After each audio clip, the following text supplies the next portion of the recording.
Bonjour mes chers amis, les habitués de la chaîne de télévision vidéo La Voix de la Vérité.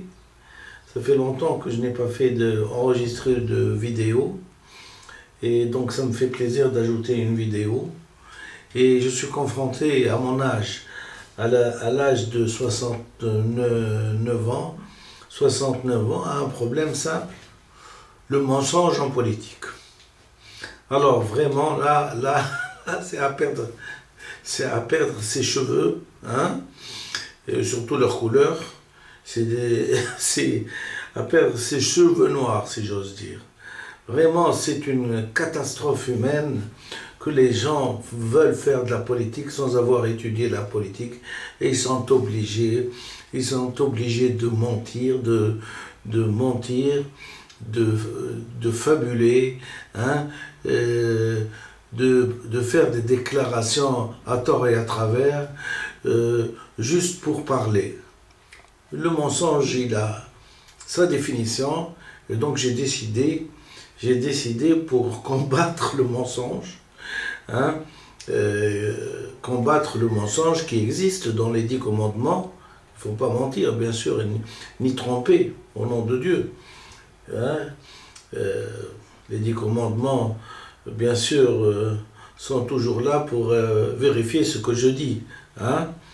Donc j'ai décidé tout simplement de me pencher un petit peu sur le mensonge. Et chemin faisant, je pense qu'il serait bien d'apprendre au moins les définitions pour qu'on puisse se retrouver. Alors il est défini comme tel. Le mensonge, couramment menterie au Québec, est l'énoncé délibéré d'un fait contraire à la vérité, ou encore la dissimulation de la vérité. Dans ce dernier cas, on parle plus particulièrement de mensonge par omission. D'accord? Donc par omission. Alors, il est dit, ce n'est pas le mensonge qui me dérange, c'est l'insulte à mon intelligence que je trouve offensante. Et je suis obligé de vous enregistrer ça pour que vous puissiez la lire tranquillement. D'accord?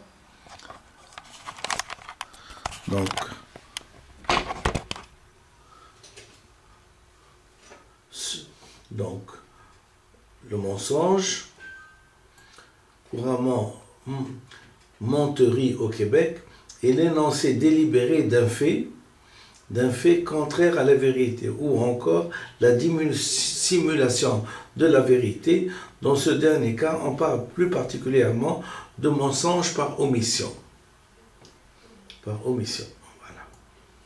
Donc, ce n'est pas le mensonge qui me dérange, c'est l'insulte à mon intelligence que je trouve offensante. Plus d'images.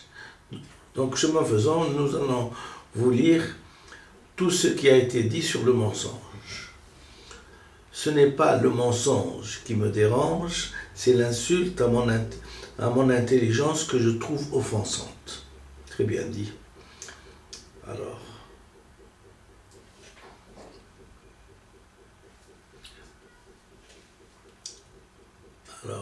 toujours dans le mensonge est un vilain défaut. À force de mentir, on perd sa crédibilité. C'est vrai ça. Hein, et tout ce qu'on dira ne sera que mensonge. Le mensonge est un vilain défaut. À force de mentir, hein, on perd sa crédibilité et tout ce qu'on dira ne sera que mensonge. Très bien. Alors, la vérité blesse une seule fois, le mensonge à chaque fois que tu y penses. La vérité existe quand on invente que le mensonge. J'adore écouter les mensonges quand je connais la vérité.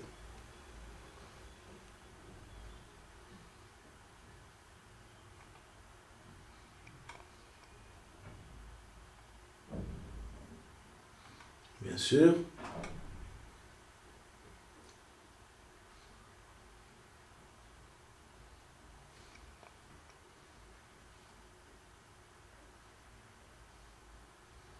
Moi, ce qui m'intéresse le plus, c'est le mensonge.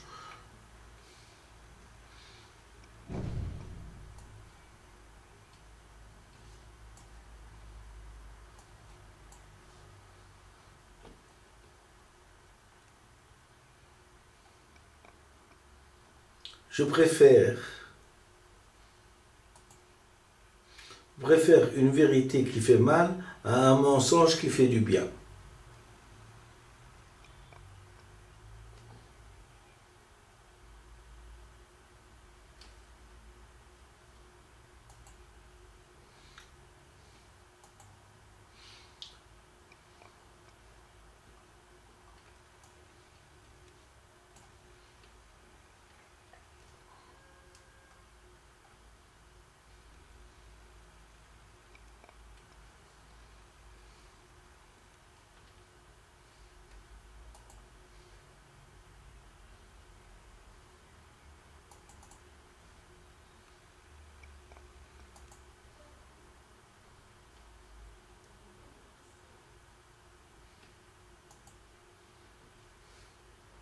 Quand le mensonge prend l'ascenseur, la vérité prend l'escalier.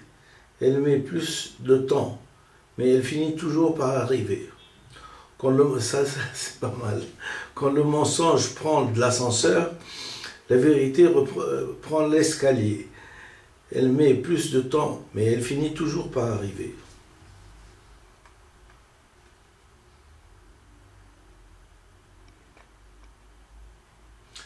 Certaines personnes préfèrent le mensonge à la vérité, la fuite à l'affrontement, car, en plus d'être lâches, ils ont choisi la voie de la facilité, être malhonnêtes.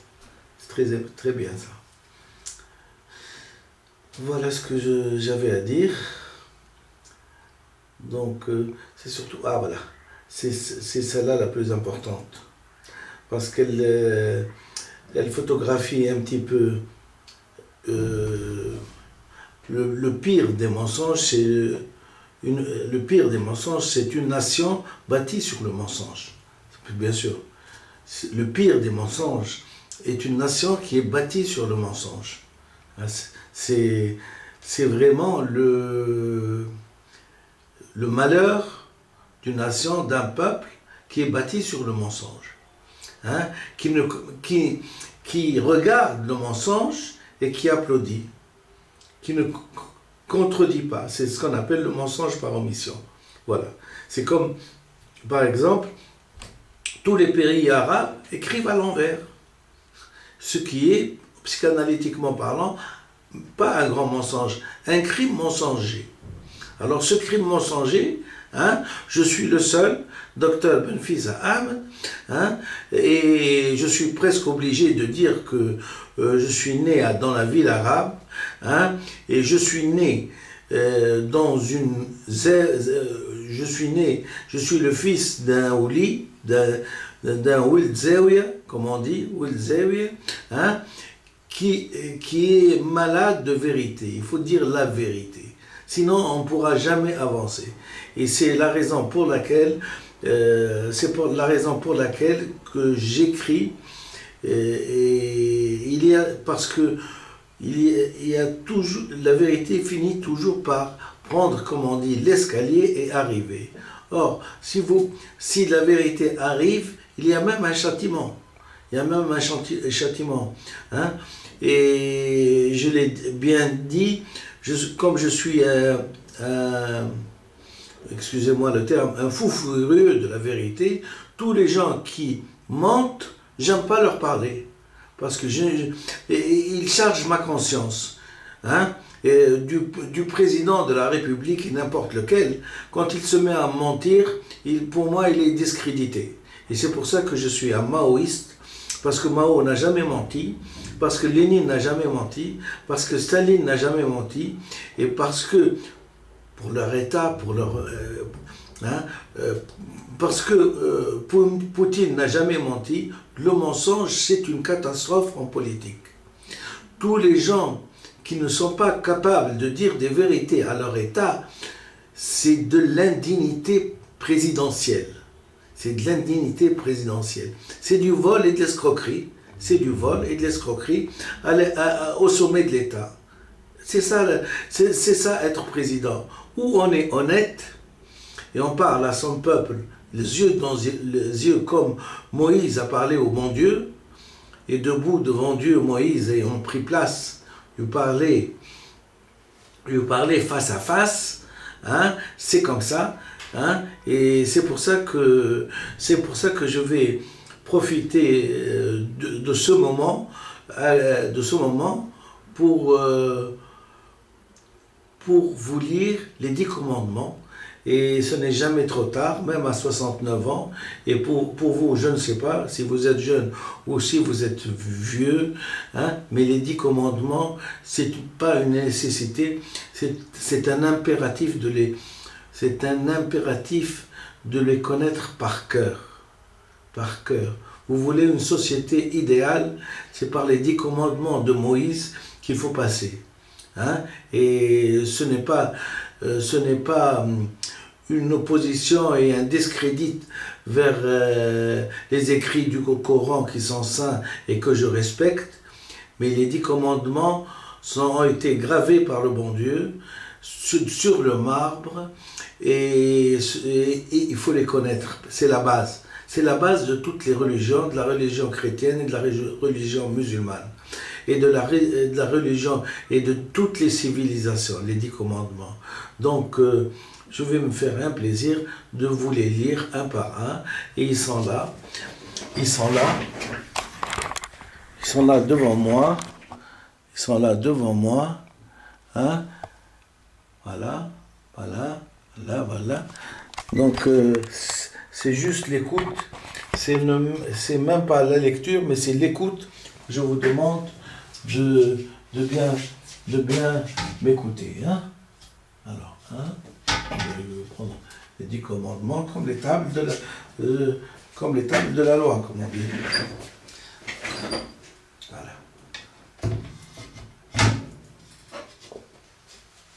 Voilà. D'ailleurs, je vais prendre une petite photo comme ça. Une petite photo comme ça à la Moïse. C'est une identification prophétique, certes, mais je suis sûr que tout le monde comprendra que c'est un problème essentiel pour une société idéale. Et moi, ce qui m'importe, ce n'est pas le développement, c'est d'abord la société. C'est l'éducation de la société qui fait que les gens vont se développer. Et ce n'est pas en mettant des présidents, des menteurs, hein, à la tête d'une nation que vous allez réussir. On est en train de faire du surplace depuis 70 ans. Hein. Pourquoi? Par cupidité. C'est la cupidité, c'est de gagner de l'argent sans le mériter. C'est gagner de l'argent, c'est pareil que le vol. C'est prendre de l'argent qu'on ne mérite pas, mais qu'on est en train d'utiliser, hein, pour faire des discours, du blablabla. Voilà. Alors je vais énoncer les 10 commandements. Hein. De la part de Dr Benfissa, qui est né, bien sûr, vous le savez maintenant, dans la ville arabe, dans un des remparts de la ville arabe qui s'appelle Sidi Abdeslam. Et dans Sidi Abdeslam, il y a Sidi Abdeslam, c'est le rempart de la paix. Abdeslam, c'est le rempart de la paix. Et je suis né. Donc c'est un déterminisme pour moi de militer pour la paix dans le monde. C'est un déterminisme puisque je suis né. Je milite pour ça. Et comme le bon Dieu m'a donné une intelligence, non pas plus que la moyenne, mais disons une bonne intelligence, puisque encore il y a un déterminisme de la rue, puisque je suis né à l'impasse Sidi Bourras, c'est-à-dire à l'impasse Sidi Bourras, c'est-à-dire à l'impasse de la grosse tête, puisque je suis fils d'un médecin, et ce médecin est né dans l'impasse de la grosse tête. Donc, fatalement, je suis une tête assez bien fournie de culture, voilà, la grosse tête. Ce n'est pas une macrocéphalie, et ce n'est pas une microcéphalie, et donc c'est juste une intelligence bien faite, comme on dit. Il vaut mieux avoir une intelligence bien faite qu'une intelligence mal faite. Hein? Parce qu'une intelligence bien faite, c'est une intelligence qui milite pour la vérité. La vérité que j'ai définie par quelques définitions qui me font plaisir de les enregistrer, que ce soit moi qui les enregistre. Donc, Dr Benefissa ne dit que des vérités. Il essaye du moins de dire que des vérités, quitte à ne pas gagner de l'argent, je n'ai pas envie de gagner de l'argent si le mensonge est en train de tuer les gens. Pour moi, ça m'est égal. Ça m'est égal. Si on passe par la vérité, il faut passer par la vérité, il ne faut pas avoir honte de la vérité. Hein? Il faut, pour le monde arabe, changer de langue, respecter l'acquis phylogénique et après se développer. Tant que nous sommes sur un mauvais chemin, on ne se développera jamais. C'est exactement quelqu'un qui se tape la tête contre le rempart de Sidi Abdeslam. Voilà. Chacun des gouvernants du sieur Bourguiba, hein, il est très comme lui ayant fait des milliers de morts, ayant dilapidé l'argent d'une nation entière, et ayant volé l'argent de la monarchie bellicale, hein, et qui a été suivi et applaudi par des complices, fatalement.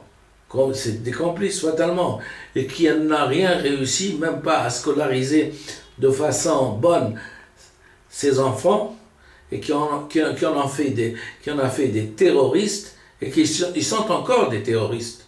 Ils sont encore des terroristes, ils sont encore des menteurs, des hableurs, des fausses pièces.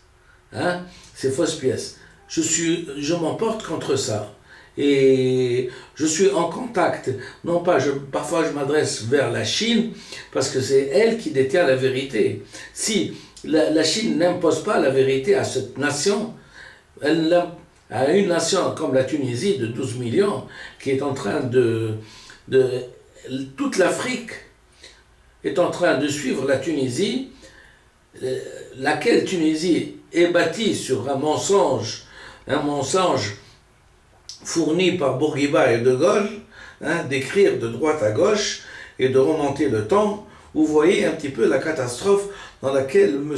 De Gaulle, le grand, ce qu'on appelle le grand, criminel en son temps, hein, qui a laissé la Tunisie. Donc je vais lire les 10 commandements tout de suite d'ailleurs. Énoncé des 10 commandements. Selon la Bible, les 10 commandements ont été gravés sur la pierre par Dieu lui-même et donnés à Moïse sur le mont Harb, au désert du Sinaï. Ils sont rapportés dans l'Ancien Testament, ils sont répétés à plusieurs endroits, notamment dans le livre du Deutéronome, chapitre 5, verset 7, alinéa 21. Traducteur Sommer. Alors, Dieu à Moïse lui a donné ces 10 commandements. Tu n'auras pas d'autre Dieu que moi. Il y a un seul Dieu, mais il y a plusieurs prophètes, hein, qui disent à peu près la même chose. Donc, tu n'auras pas d'autre Dieu que moi. Tu ne te feras pas d'idole représentant quoi que ce soit de ce qui se trouve en haut dans le ciel, en bas sur la terre ou dans les eaux, plus bas que la terre. Tu ne te prostreras pas devant de telles idoles et tu ne leur rendras pas culte. Donc le Dieu, il y a un seul Dieu, c'est lui pour lequel on lui dédie le culte. Car moi, l'Éternel, il est éternel, puisque les générations passent et lui reste. Je suis Dieu qui ne tolère aucun rival. Il y a un seul Dieu qui ne tolère aucun rival. Je punis le fils pour la faute de leur père, jusqu'à la 3e et même 4e génération de ceux qui me haïssent. Oui, parce que le Dieu est le Père de tout le monde, et il punit les gens qui le haïssent. Moi, j'ai toujours aimé le bon Dieu, parce que c'est lui qui m'a créé. Je suis quand même reconnaissant à ma création. Je punis le fils pour la faute de leur père, jusqu'à la 3e et même 4e génération de ceux qui me haïssent. Donc, vous comprenez qu'il y a une petite identification entre le Dieu, Père de tout le monde, hein, et le Père d'un enfant. Mais j'agis avec amour jusqu'à la 1000e génération. Mais j'agis avec amour jusqu'à la 1000e génération envers ceux qui n'aiment pas, ceux qui m'aiment pas et qui m'obéissent pas à mes commandements. Je n'utiliserai pas le nom de l'Éternel, ton Dieu, pour tromper, la tromperie. Quand on trompe un peuple, la vérité finit toujours par se savoir. La vérité, l'Afrique est en train d'être trompée. Des millions de gens sont en train de tromper sur le sens de leur écriture et personne ne le dit. Mais le résultat, il est éloquent. Tu n'utiliseras pas le nom de l'Éternel, ton Dieu, pour tromper, car l'Éternel ne laisse pas impuni celui qui utilise son nom pour tromper. Observe le jour du sabbat et fais-en un jour consacré à l'Éternel, comme l'Éternel, ton Dieu, te l'a demandé. Donc le jour du repos, qui est le jour du sabbat, hein, il a été commandé par Dieu. Les 7 jours sur 7, 24 heures sur 24 et 8 heures sur 8 et dimanche travailler, c'est une offense à ce qu'a dit le bon Dieu. Chacun doit se reposer, une journée par semaine. Tu travailleras pendant 6 jours et tu feras tout ce que tu as à faire, mais le septième jour est le jour du repos, consacré à l'Éternel ton Dieu. D'accord? La répartition est bien répartie. Hein? 5 jours de travail, 6 jours pour tes affaires et, 7 jours et le 7e jour pour le Seigneur. Tu peux faire du sport en pensant au Seigneur, bien sûr. Tu peux y aller à l'église, aller à la mosquée, aller à la cathédrale ou l'église juive, je ne sais pas comment elle s'appelle. Hein? Tu peux y aller. D'accord? Observe le jour du sabbat et faisons un jour consacré à l'Éternel, comme l'Éternel, ton Dieu, la synagogue, voilà. Ton Dieu te l'a commandé. Tu travailleras pas pendant 6 jours et tu feras tout ce que tu as à faire, mais le 7e jour est le jour du repos consacré à l'Éternel ton Dieu. Ton Dieu. Tu ne feras aucun travail ce jour-là, ni toi, ni ton fils, ni ta fille, ni ton serviteur, ni ta servante, ni ton bœuf, ni ton âne. Voilà. Il n'a oublié personne, ni tout ton bétail, ni l'étranger qui réside chez toi. Tu te souviendras que tu as été esclave en Égypte et que l'Éternel, ton Dieu, t'a demandé d'observer le jour du sabbat. Voilà. Tu te souviendras parce que les Juifs étaient esclaves en Égypte et que Moïse les a sauvés par la terre promise, où il a été obligé de faire un miracle. Et le miracle, c'est la traversée de la mer Rouge à pied, hein, et qui a été authentifié par des livres. Donc ce miracle, il réside sur une vérité. On a beau dire les miracles, mais c'est une vérité, hein, qui a été retransmise par des êtres humains. Hein, et donc il n'y a aucune raison de mettre en doute, il n'y a aucune raison de mettre en doute la véracité de cette information. Et à partir du moment où cette information est vraie, tout ce qui est dit est vrai. Tout ce qui est dit est vrai. Honore ton père et ta mère comme l'Éternel ton Dieu te l'a ordonné, afin de jouir d'une longue vie et de vivre heureux dans le pays que l'Éternel ton Dieu t'a donné. Donc, il est important de vivre chez soi, hein, il est important de vivre chez soi et de vivre selon les commandements du bon Dieu, hein, et d'être reconnaissant envers le pays qui t'a fait naître, qui t'a enseigné, qui t'a cultivé, hein, et que même si les circonstances de la vie font que on va chercher son pas ailleurs, comme a dit une personne, je pense, mon pays, c'est mon pas, hein, si mes enfants sont à Paris, hein, ça n'empêche pas qu'ils sont des musulmans, hein, qui croient aux 10 commandements de Dieu. Tu ne commettras pas de meurtre, tu ne commettras pas d'adultère, tu ne porteras pas de faux témoignages contre ton prochain, c'est important ceci, et tu ne convoiteras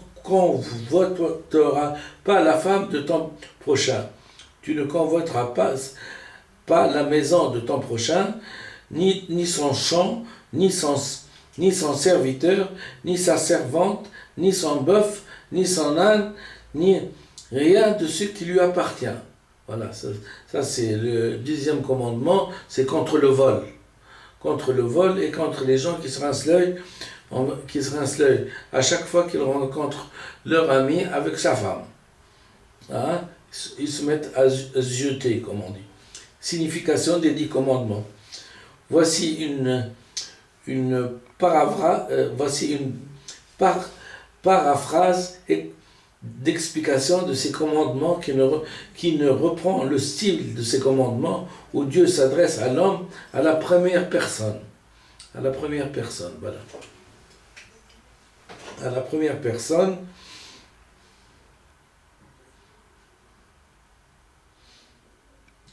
Nous découvrirons dans ces 10 paroles tout l'amour que Dieu, d'un Dieu qui veut vraiment notre bien. Nous prenons les commandements dans le désordre exprès. Tromper l'autre, ce n'est pas digne de quelqu'un qui se réclame de mon nom. La tromperie détruit la confiance, elle détruit la qualité des rapports humains. Ce que je souhaite pour toi, ce sont des relations d'amour où la vulnérabilité est possible sans abus. En retour, c'est alors que tu te sentiras aimé, apprécié pour qui tu es. C'est alors que tu seras heureux. Si tu uses de la tromperie, tu t'éloigneras du chemin de la vie et tu t'engages dans la voie de la mort et de la solitude intérieure. Voilà ce qui est important, c'est toujours de comprendre le sens des mots. C'est toujours de comprendre le sens des mots. Et le sens des mots dans ce cas-là, c'est qu'il ne faut tromper personne. Tu l'as sur la conscience. Quand tu trompes, tu graves ça dans ton inconscient. Et tu y réfléchis. Donc tu t'amputes un peu de la libido, de ta cervelle, pour la consacrer à ta conscience. Et comme on dit, c'est exactement ce que j'ai écrit, ce que j'ai enregistré dans le poème de Victor Hugo, hein, la légende du siècle, l'œil de Caïn. Et l'œil était dans la tombe et regardait Caïn. C'est ça la conscience. Accorde-toi du repos, tu n'es pas sans limite, accepte la finitude de ton état d'humain, il faut accepter la mort, accepte la finitude de ton état humain, tu ne l'utilises pas inutilement, tu as besoin de refaire tes forces, car contrairement à moi, tu te fatigueras que ce temps de repos soit pour toi l'occasion de te souvenir que moi, Dieu, je suis celui qui ne sommeille pas, et qui ne sommeille pas, le bon Dieu ne sommeille pas, qu'il ne se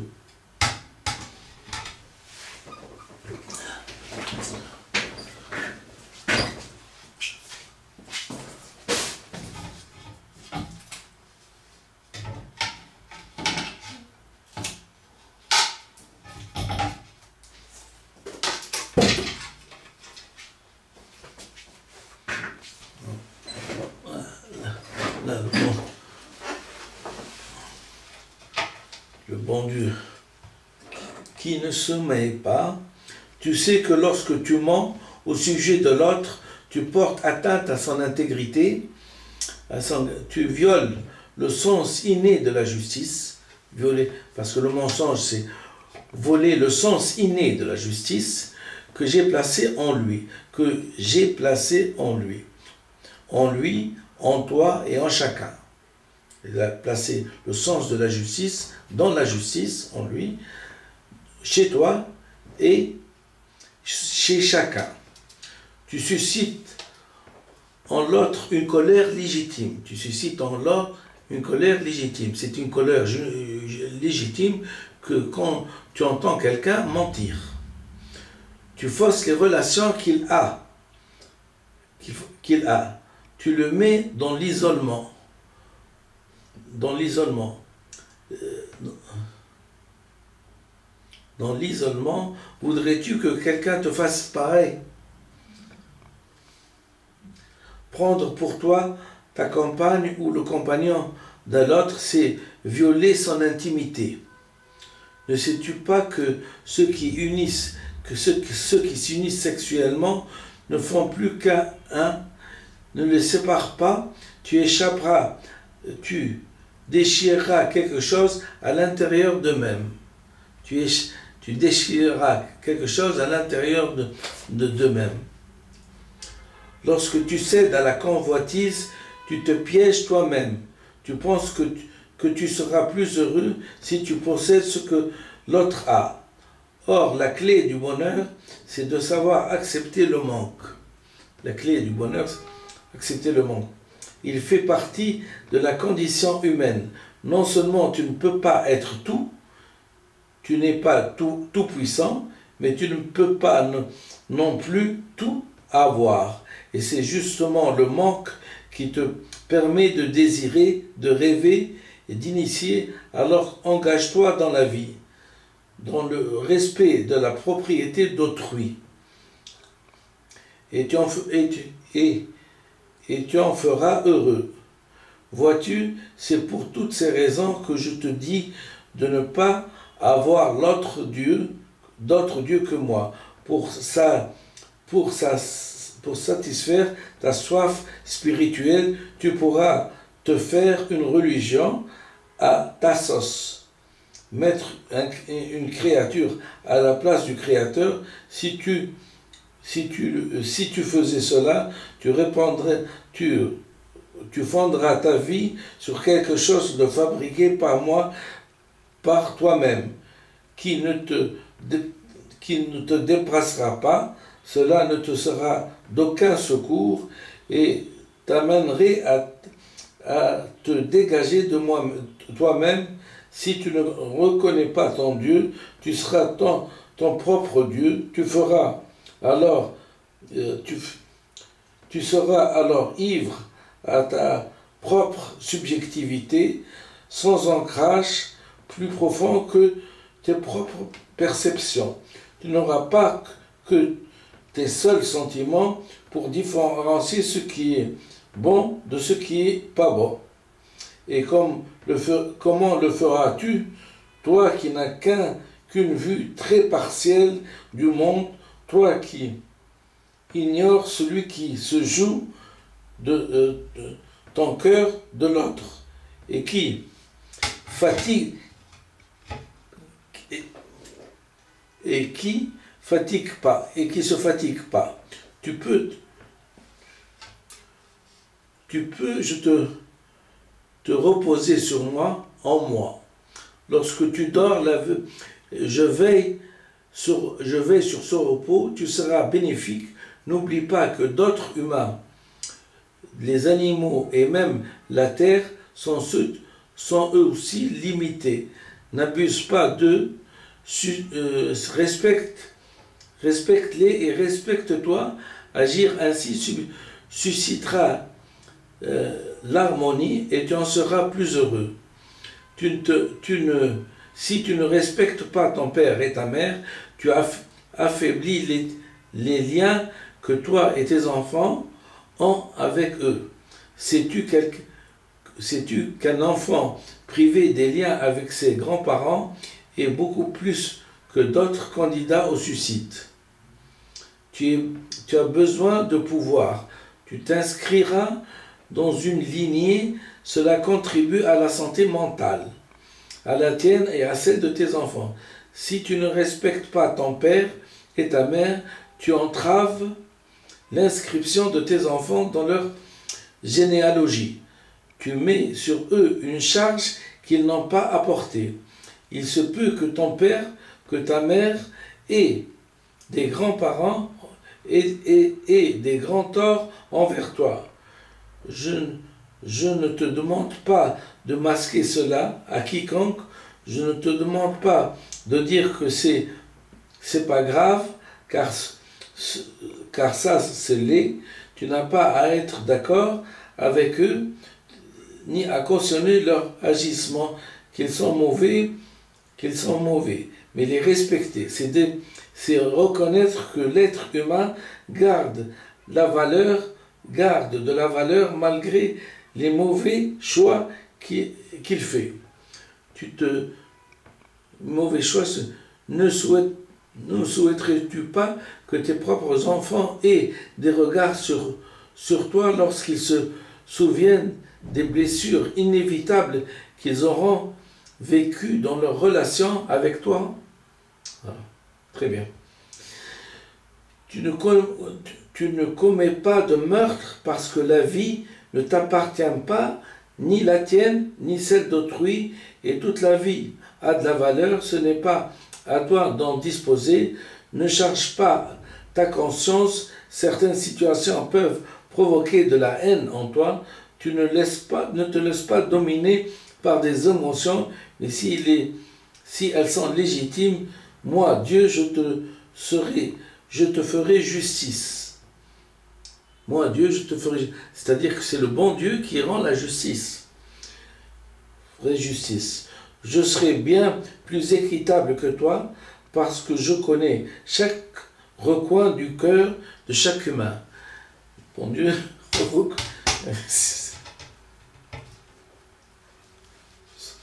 comme on dit, blague à part, il reconnaît tout ce qui se passe dans le truc. Ce n'est pas des blagues, c'est des réalités, des vérités.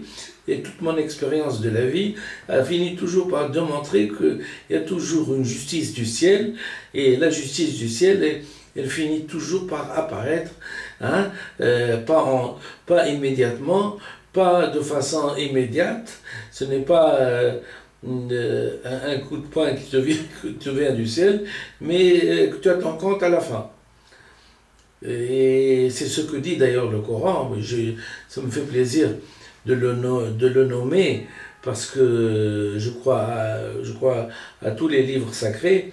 Et il dit le Coran, Man amala mithqali sharratan yarah wa man amala mithqali khayran yarah, c'est-à-dire ce que tu fais comme chose minuscule de bien, tu le verras dans ta vie. Si tu as fait quelque chose de minuscule, de mal dans la vie, tu finiras par le voir. Et ceci dit, je profite du moment assez sacré dans les 10 commandements pour dire que ce n'est pas pour moi pour être célèbre ou pour approcher des prophètes, mais il se trouve que quand on est dans une famille, hein, on est obligé de lire, d'écouter ce que disent nos ancêtres.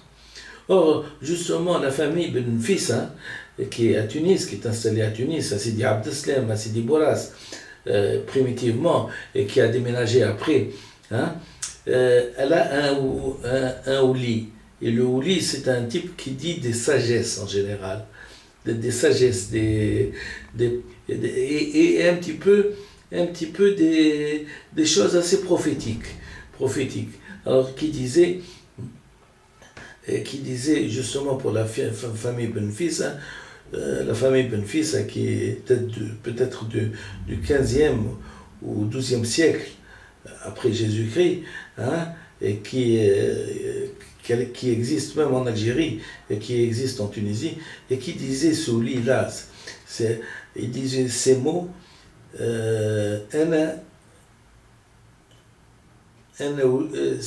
Sidi Ahmed Ben Fissa, où moi je suis comment dirais-je,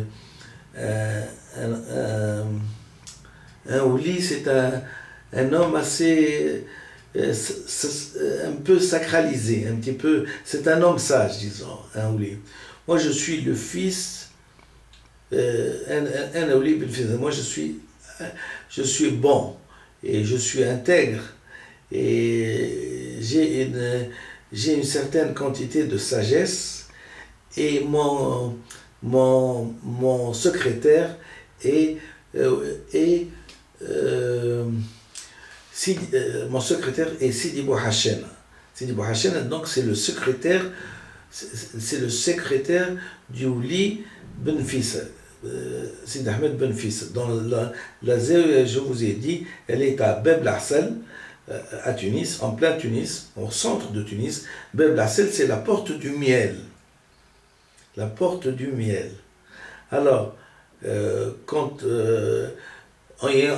et à cette porte du miel, le sieur et génocidaire Bourguiba, farfelu et passage du tout envers son peuple, puisqu'il a laissé en défriche à écrire de droite à gauche et à faire des discours hableurs, qu'il a laissé une misère noire du Tunisien, hein, qui souffre jusqu'à maintenant, qui ne s'est pas développé, hein, qui écrit de droite à gauche, alors qu'il aurait suffi, hein, d'étudier le français pour comprendre que psychanalytiquement, et Sigmund Freud a démontré qu'il y a une barrière entre l'écriture de droite à gauche, hein, et de gauche à droite. Alors quand on écrit, et de droite à gauche c'est la rotation horaire, et de gauche à droite c'est remonter le temps, c'est la conquête du passé. Il aurait fallu qu'il ait un petit peu la curiosité de lire les livres pour comprendre qu'on ne peut pas écrire de droite à gauche, non, de gauche à droite. Parce que quand tu fais de gauche à droite, tu remontes le temps. Alors que quand tu écris de droite à gauche, tu conquiers le temps. Donc c'est envers la conquête du passé et envers la conquête du présent. D'accord? Alors,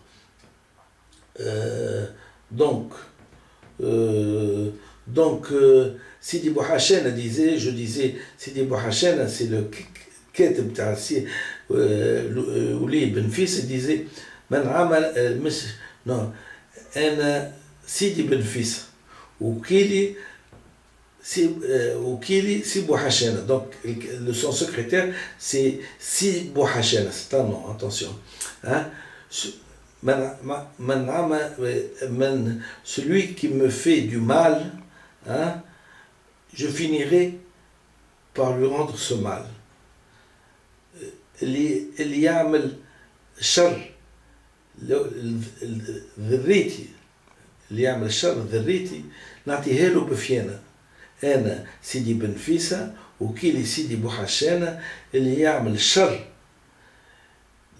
لأولادي ولا ذرية أولادي نعطيها له بفيانا. C'est-à-dire, je lui donnerai ça, pas immédiatement, mais je lui donnerai ça de façon assez, avec finesse. Et je m'excuse de dire, hein, tous ceux qui m'ont fait du mal ont eu leur compte. Je n'y peux rien, ils ont eu leur compte. Hein, et tous, hein, tous, sans exception. Celui qui m'a fait du mal, sans exception, a eu son compte. Je commence, si vous voulez, je commence. Hein. Alors, je vais commencer. On m'a fait du mal, des pharmaciens m'ont fait du mal. Ils ont eu leur compte, ils sont passés en justice. Et ils ont eu des problèmes dans leur famille. Deuxièmement, les gouvernants ont fait semblant de m'omettre. Je me suis présenté à la présidence de la République tunisienne. Hein, tous les députés ont omis ce mensonge. Et vous avez vu la catastrophe et les crimes, hein, des députés en Tunisie depuis le 11 janvier 2011. Deuxièmement, j'ai eu une personne qui n'a pas su attendre que je vende un terrain agricole pour le payer. J'ai acheté un appartement, il a coûté tant, il lui est resté tant, il n'a pas pu attendre. Il s'est mis à faire de l'arbitraire, à me couper l'électricité, à me passer en justice et tout. Hein? Et j'ai vu mes enfants écrire à la lumière des bougies, alors que je suis médecin. Hein? Ben, il a eu son compte. Après 6 mois, le pauvre, comme c'est un constructeur et tout, c'est lui qui m'a vendu l'appartement, et ben, il a, comment dirais-je, il est tombé du 5e étage en construisant un autre appartement. Paix à son âme, je lui suis reconnaissant pour ce qu'il m'a vendu, et je l'ai payé, bien sûr, hein, par intégrité et honnêteté, je lui ai payé, mais le bon Dieu n'a pas compris qu'il agisse avec haine envers des enfants. Il m'a laissé 4 mois dans l'ombre. Je ne dis pas que c'est moi qui l'ai poussé, mais le pauvre, il a glissé du 5e étage. Bon, ceci dit, vous vous rappelez, donc, qu'est-ce que j'ai encore? Il y a plein de choses comme ça qui font fait comme si j'étais comment dirais-je, sous une couronne de protection divine. Hein? Pourquoi? Parce que je n'ai jamais menti, je n'ai jamais volé personne, et Dieu sait si j'aime bien la vérité. J'aime bien la vérité. Je ne mens personne et je mentirai d'ailleurs à personne. Et comme j'ai dit, je suis convaincu que c'est le maoïsme qui finira par sauver le monde. Et c'est l'universalisation du maoïsme qui finira par le monde. Et ça se passera. Ça se passera aujourd'hui, demain ou après-demain, mais ça finira par arriver. Et comme m'a dit ce que je considère, moi, comme mon prophète Mao, hein, force révolutionnaire du monde entier, unissez-vous, combattez l'agression impérialiste. L'agression impérialiste, c'est la cupidité. On veut tout pour soi. C'est ça l'agression impérialiste. On veut tout pour soi et rien à personne, alors que c'est justement dans le partage des biens que réside le bonheur des peuples. C'est dans le partage des biens que réside le bonheur des peuples. Voilà, c'est tout ce que j'avais à dire et je vous remercie infiniment. Et donc je vais arrêter un petit peu, hein, mon enregistrement. Bonne journée à vous. Hein.